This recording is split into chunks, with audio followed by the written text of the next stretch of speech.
안녕하세요. 찰리스월드 찰리 브라웅입니다. 좀 전에 시세를 보니까 되게 뭐 날씨도 사람을 지치게 하고 시세도 사람을 되게 지치게 하고 막 이러잖아요. 그래서 저도 막 날씨도 무덥고 이거 찍어서 이런 거 올려서 보여드리면은 반응도 시원치 않을 것 같은데 막 이런 생각하면서 이제 할까 말까 막 이러다가 이제 다시 마이크 앞에 섰어요. 네. 그래도 이제 하기로 저 자신과의 약속을 했기 때문에 이제 해야죠. 뭐 우리가 그 코인이 산 거보다 많이 떨어지고 아니면은 자기가 산 가격보다 높은 데서 팔라고 이제 기다리듯이, 저도 이제 동영상을 그런 마음으로 이제 만들고 코인은 코인대로 기다리고 일단 그러고 있어요. 저도 마찬가지고.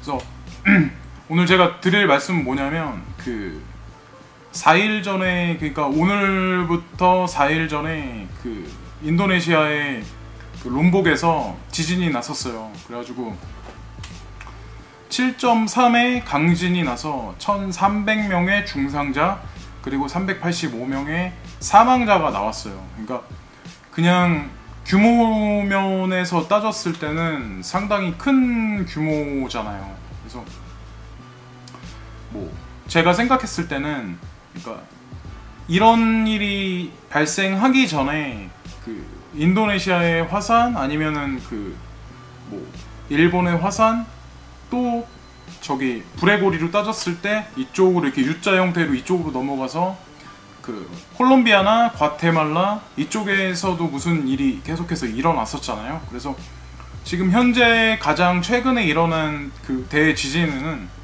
이제 인도네시아의 발리 근방에 그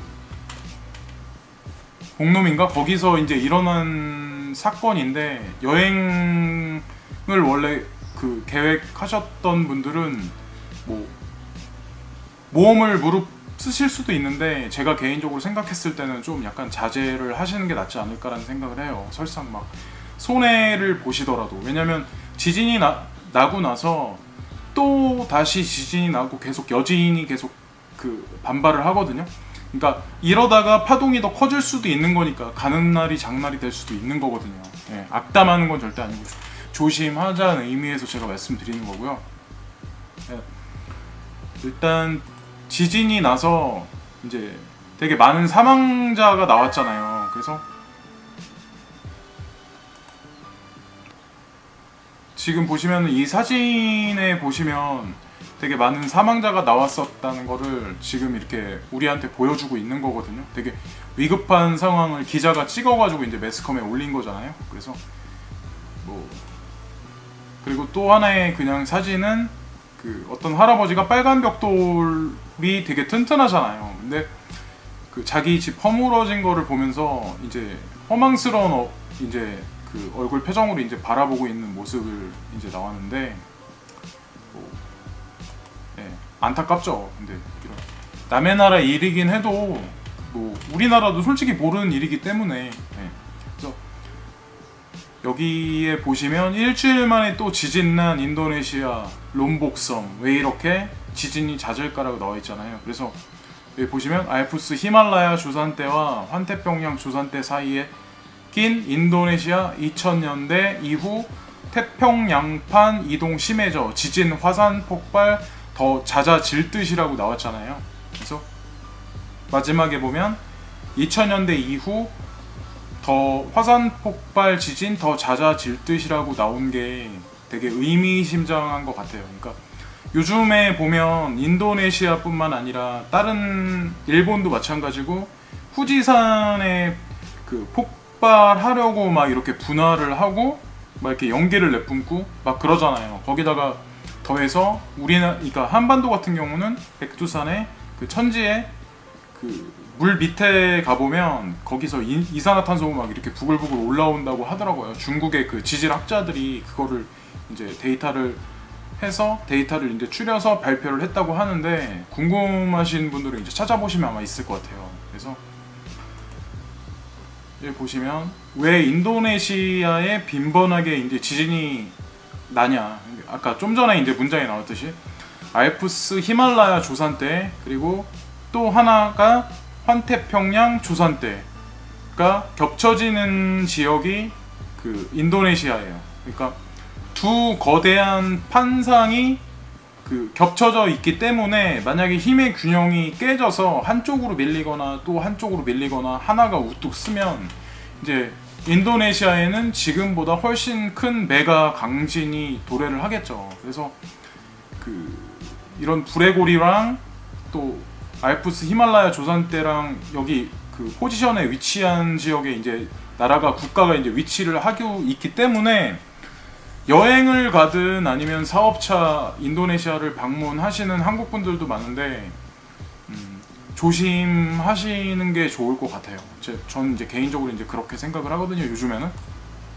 근데 지금 나오는 거는 이제 일본이 그 4일 전에 인도네시아에서 지진이 나고 나서 일본이 이틀 전에 지진이 났어요. 그래서 일본 미야기현 앞바다서 규모 5.3 지진이라는 내용인데, 그 보시면 그 일본 국가에서 그 동해안 쪽에 지진대가 쭉 분포를 하고 있잖아요. 근데 그 예사롭지 않게 보셔야 하는 게 일본의 전체적인 지금 그 화산들이 지금 예전보다 더 빈번하게 지금 그 막 이렇게 분화를 하려고 하거든요. 그리고 지진도 더 잦아지고 있는 게 사실인 것 같아요. 예. 현재 상황이 그런 거니까 일본도 마찬가지로 여행을 하시거나 그 하시려는 분들은 조금 지금 선에서는 좀 약간 그 분별해서 지역과 시간을 가려서 좀 약간 가시는 게 낫지 않을까라는 생각을 하고 있어요. 네. 그래서 일본 같은 경우는 여기 보시면 왜 일본이 이렇게 지진이 잦냐면 필리핀판, 그리고 북아메리카판, 그리고 태평양판, 이 세 개의 판상이 그 일본 대륙에 걸쳐서 이렇게 경계선이 있어요. 그러니까 지금 현재 일본이란 나라가 위치하고 있는, 그래서 세 개의 거대한 판상이 위치하고 있기 때문에 여기도 마찬가지로 세 개의 어떤 그 판상이 균형이 하나라도 깨지거나 그러면 그 우리가 생각할 수 없을 정도의 엄청난 파괴력의 지진이 분명히 밝게 나오긴 하겠죠. 예. 그 시기는 뭐 아무도 모르죠. 예. 신만이 알고 계시겠죠. 예. 신이 계시다면. 네. 어쨌든 일본 여행은 좀 조심해서 가야 한다고 봐요. 저는 개인적으로 제가 봤을 때는 향후 한 몇 년 사이에는 뭐 아마 뭐 그게 한 달이 될 수도 있고 두 달 안에가 될 수도 있지만 뭐 솔직히 아무것도 모르는 거잖아요. 그런 사람 앞일을 모르는 거잖아요. 제 아는 동생도 일본에 사는 애가 있는데 일본 여자랑 이제 결혼해서 사는데 어느 날 자는데 느낌이 이상해서 이렇게 거긴 이제 우리나라 같이 이렇게 그 콘크리트나 철골로 된 집들보다는 그런 집들이 많아요. 그 뭐야 그 목조로 된 거. 그러니까 목조로 된 건축물이기 때문에 삐그덕 삐그덕 거리는 소리가 되게 잦대요. 그러니까 무슨 집안에 누가 걸어간다거나 아니면 뭐 집이 흔들리면 삐그덕 삐그덕 이게 되게 잦대요. 그렇다고 하더라고요. 걔 말로는. 저는 이제 거기 거주를 안 해봐서 잘 모르겠고, 그래서 그렇게 자고 있는 사이에 어느 날 이 친구가 이제 막 삐그덕 삐그덕 너무 심하게 그러길래 창문 밖을 딱 봤더니 이렇게 전봇대가 이렇게 움직이더래요. 그래서 그 친구가 딱 표현하기를 아 나는 이제 이것으로 내 생이 마감이구나 라고 생각을 했었대요. 예. 근데 뭐 다행히 살아가지고 한국에 와서 일을 했었는데 일하는 동안 이제 저를 알게 돼서 이제 그 얘기를 저한테 해줬거든요. 그래서 지금은 다시 일본에 가 있는데 무사하거나 건강했으면 좋겠어요. 아니면 뭐 그 한국에 와서 다시 사는 게 낫지 않을까라는 생각을 하고 있어요. 뭐 이런저런 상황에 따라서 뭐 그거는 본인 자신이 결정을 하는 거지만 저는 일단 뭐 위험하다, 일본에 지금 거주를 한다거나 여행을 가는 거는 좀 약간 자제를 해야 하지 않을까라는 생각을 하고 있고요.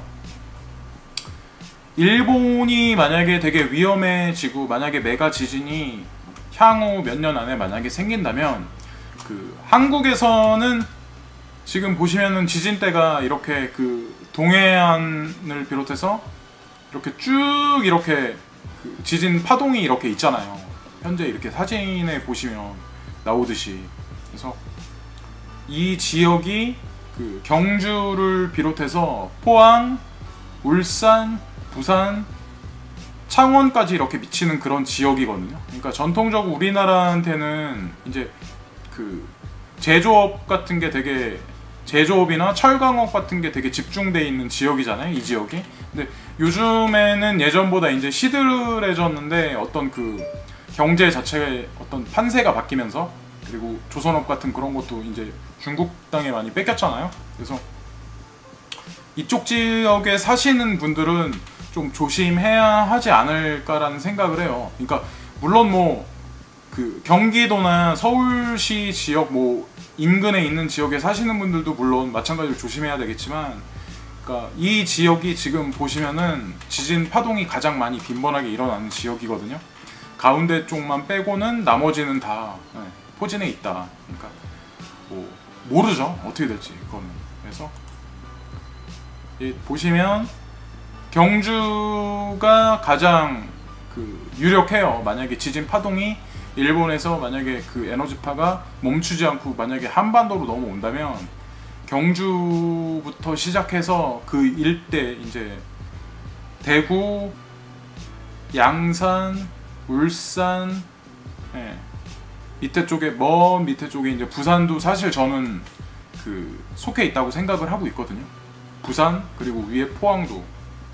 그래서 예를 들어서 제가 이제 이를 말씀드리는 거는 그 위기감을 조성하거나 어떤 그러다는 취지가 아니라, 그래도 이런 어떤 데이터나 히스토리의 근거가 있기 때문에 조심해서 나쁠 건 없다, 지금 시점에서. 왜냐면 인도네시아에서 그렇게 지진이 7.0이 나서 1300명 이상이 되는 중상자가 나왔고 385명의 사망자가 나왔다는 거는 작은 일이 절대 아니에요. 지금 이런 상태로 만약에 계속 나간다면 그 에너지 파동이 멈추지 않고 밑으로 가든 위로 가서 일본을 치고 그 파동이 다시 우리나라 쪽으로 오든 저는 이제 올 거라고 생각을 하고 있거든요. 근데 그 시간이 얼마 남지 않았다는 생각을 하고 있어요. 개인적으로는 그래요. 그래서 이 보시면 샌안드레아스 단층에서 시작된 균열로 캘리포니아에서 규모 9의 대지진이 일어난다라고 써 있잖아요. 여기 보시면은. 근데 이거는 그냥 영화의 시나리오였고 영화의 장면이잖아요. 근데 왜 샌안드레아스를 왜 그 영화 제작자나 그 투자자들이 왜 이거를 왜 스토리상에 만들어서 그 영화 그러니까 영화를 만들었냐 하면, 보시면 샌안드레아스 단층 주변의 주요 역대 지진이라고 나오잖아요.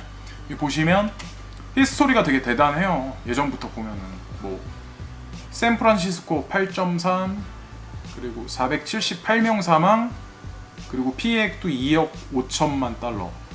여기도 8.3, 6.7, 7.1, 파크필드도 계속해서 주기적으로 강진이 계속 일었고 피해액도 엄청 컸었고, 지진이 한 번 나면 그 엄청난 대지진 7.1이나 8.1 이상의 대지진이 나는 지역이 미국에서도 이제 그 북미에서는 이제 캘리포니아, 샌안드레아스 단층, 로스앤젤레스까지 마찬가지로 되게 위험하죠. 근데 그 미국 쪽이 아니라 남미에서 과테말라나 그 파라과이나 콜롬비아 이런 쪽에서, 페루나 이런 데서 그 지진이 연속해서 난 것도 있었고, 사실은 두세 달 그 전에 거 뉴스를 뒤져보시면 화산도 휴화산이 활화산이 돼서 밑에서 이제 그 단층이나 아니면 용암들이 이제 흐름을 타기 시작했다는 어떤 그런 증거가 되는 기사들이 지금 막 돌고 그랬었거든요. 그래서 그런 기사와 여러 가지 이슈나 그 4일 전에 생겼던 그 인도네시아의 지진까지 다 종합적으로 연결을 해본다면 결론은 뭐냐면 더 지진은 더 잦아질 거고 더 이제 파괴력이 더 커질 거다라는 거를 이제 그 사람들이 알 수 있잖아요. 저도 마찬가지로 요즘에 생각하는 게 언젠가는 어느 시점인지 모르지만 한반도도 일정 지역부터 시작해서 아마 분명히 올 거다라는 생각을 하거든요. 그래서 제 생각이 망상일 수도 있고 아닐 수도 있는데 저는 이제 개인적으로 그렇게 될 것 같다고 생각하는 게 좀 지배적이에요. 네, 개인적으로. 그래서 미국 같은 경우 만약에 영화같이 만약에 샌 안드레아스 같이 그런 영화같이 만약에 그런 일이 만약에 그러니까 발생을 한다면 미국 경제에도 아마 엄청 크나큰 여파가 있을 거라는 생각을 해요. 네. 그리고 여기 보시면 브레고리 주변 지진 및 화산 폭발이라고 나와 있잖아요. 그래서 이게 2018년도 현황인데 지금 보시면 그 호주 옆에 뉴질랜드 근방에 있는 파푸아뉴기니아, 그리고 옆쪽으로 인도네시아, 필리핀, 대만, 그리고 일본 껴있고요. 이쪽으로 넘어가서 미국 껴있고, 밑에 쪽으로 가면 과테말라, 페루 이렇게 쭉 껴있죠. 밑에 쪽으로 가서. 그래서 그 지진이 난 그 강도랑 날짜랑 이렇게 쭉, 그러니까 한 바퀴 돌라서 이렇게 쭉 보시면 요 올해에는 다른 때보다 폭염도 지금 엄청 심하지만 지진도 되게 주기적으로 되게 강진이 많이 났고 화산 활동도 시작을 되게 많이 했어요. 그래서 종합적으로 결론을 내려보면 지금 이런 추세는 멈추지 않고 더 강도를 더해서 2018년, 2019년, 2020년 이상 넘어갈수록 점점 더 자연재해나 지구재앙은 더 우리 인류한테 좀 더 엄청 큰 임팩트를 줄 거다라는 생각을 해요. 네. 뭐 그러지 않는 게 좋죠. 뭐 폭염부터 시작해서 에그플레이션부터 시작해가지고. 근데 지금 현재 일어나는 상황으로만 따지면 그렇게 갈 확률이 점점 높아지는 건 사실이잖아요. 길 가는 누구한테 물어봐도 아마 그건 다 맞다고 생각을 할 거예요. 그래서 제가 오늘 말씀드리는 거는, 그러니까 이런 일련의 사건에 관해서 제가 이제 강조해서 말씀드리려고 하는 게 아니라, 사실은 이제 지금 나오는 게 이제 문정부 경제 정책이라고 나오잖아요. 제가 이 사진을 지금 이제 놓은 게 뭐냐면, 아까 이제 그 한반도의 지진 때는 그 동해에서 경주를 비롯해서 포항, 그리고 울산, 부산 이쪽에 좀 지진대가 많잖아요. 근데 제가 개인적으로 생각했을 때는 좀 위험하다는 생각을 하거든요. 그 일대 지역 자체가.